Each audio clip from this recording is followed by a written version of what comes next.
তো চলো বন্ধুরা 44,000 একটা কুর্তি কাটিং করি। এখানে পুট নিয়েছি 6 ইঞ্চি আর মোহরা ডাউন গেছি 7.5 ইঞ্চি। তারপর এখানে ছাতি লাইন বসিয়ে দিয়েছি আমি 11 ইঞ্চি, তারপর 1.5 ইঞ্চি মার্জিন নিয়ে নিয়েছি আর পুটের লাইনটা আবার বসিয়ে দিয়েছি ছাতি লাইনে। তারপরে স্কেল দিয়ে মিলিয়ে আমি মোহরা মিলিয়ে দিচ্ছি। এখানে আমি বডি মোহরা পুরো পেয়ে যাব।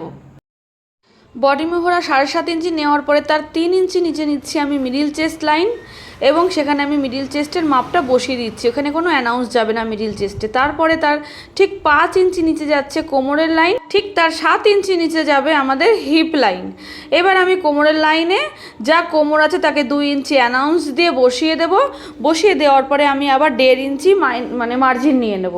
তারপরে হিপ লাইনেও সেম একইভাবে যা আমার হিপ আছে তার সঙ্গে 2 ইঞ্চি অ্যানাউন্স দেব, তার সঙ্গে আবার 1.5 ইঞ্চি আমি মার্জিন নিয়ে নেবো। এইভাবে আমাদের কুর্তির আপার লাইন, মিডল লাইন, কোমর লাইন, হিপ লাইন আমরা পেয়ে যাব এবং মিলিয়ে নেব। মিলিয়ে নেওয়ার পরে সাইড মার্জিনটা আমরা নেব, মানে সাইড কাটের কতটা নেব দেখো এখানে। সেক্ষেত্রে কি করব, আমরা হিপ যা আছে সেই অনুযায়ী লেন্থের নিচে গিয়ে আমরা হিপের মাপটা বসিয়ে দেব। যেহেতু স্ট্রেট চেয়েছে, স্ট্রেট ছাড়া কার্ভ ছিল সেক্ষেত্রে আলাদা হতো।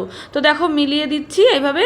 একদম যখন স্ট্রেট চাইবে হিপ আমাদের যা থাকবে সেম ওইভাবেই আমাদের ঘেরা লাইনে গিয়ে আমাদের সেই মাপটা বসে স্ট্রেট লাইন দাগ হয়ে যাবে। এটাই কিন্তু আমাদের ঘেরার মাপ। যদি ছড়ানো চায় সেক্ষেত্রে ছড়িয়ে যাবে, মানে যতটা ছড়ানো চাইবে সেই অনুযায়ী আমাদের ছড়াবে ঠিক হিপ থেকে। দাগ বরাবর পুরোটা কাটিং করে গলা দুটো এখানে আমি ড্রয়িং করেছি। শুধু গলা আমরা এখন কাটিং করব না, শুধু কুর্তিটা কাটিং করে নেব। মাপ অনুযায়ী যতটা এরকম আছে কুর্তি এভাবে আমি কাটিং করে নেব। তারপরে এটা ফেলে আমি একটা পার্ট আমি কাটিং করে নিচ্ছি।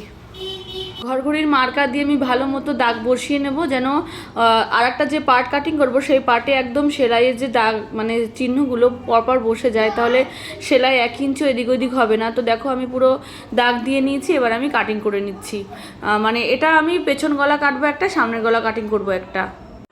তো আমার প্রায় কাটিং কমপ্লিট হয়ে গেছে। খটকা মেরে দিয়েছি, যেটা পেছন গলা কাটিং করলাম, এটা ফ্রন্ট গলা কাটিং করলাম। তো আমার কাটিং কমপ্লিট। আমি মেজারমেন্টটা মিলিয়ে নিলাম। তারপরে দেখো আমি এখন স্লিপস কাটিং করব। তার জন্য লেন্থ আমার এখানে নিয়েছি 13 ইঞ্চি, 12 ইঞ্চিতে রেডি হবে, আর 3.5 ইঞ্চি ডাউন গেছি। তারপর আমি দেখো একটু মিলিয়ে নিচ্ছি আমার বডির পার্টটা নিয়ে, যে একদম ঠিকঠাক এলো কি না, যেন একটু বাড়তি কমতি না হয়। এদিক থেকে 1/2 ইঞ্চি আমার বাইরের দিকে থাকবে। আমার মিলে গেছে। তো আমি এখন এখানে শেপটা দিয়ে নেব। আমি প্রায় এখন এরকম বডি কাটিং করার পরে হাত এরকম মিলিয়ে নিয়ে আমি কাটিং করে থাকি। তারপরে দেখো এখানে আমি মুহুরির মাপটা দেবো। স্লোপিং দেওয়া হয়ে গেছে, মুহুরির মাপ দিয়ে মার্জিন নিয়ে মিলিয়ে দেবো। এবার আমি হাতাটা কাটিং করে নেবো। আমার কমপ্লিট হয়ে গেছে। আমি খুব তাড়াতাড়ি খুব সহজে এইভাবে আমার হাতা কাটিং করে নিই এবং সুন্দর মিলেও যায়। তোমরাও বন্ধুরা এইভাবে কাটিং করতে পারো বডি মিলিয়ে, তবে কিন্তু একটু ছোটো বড়ো হবে না।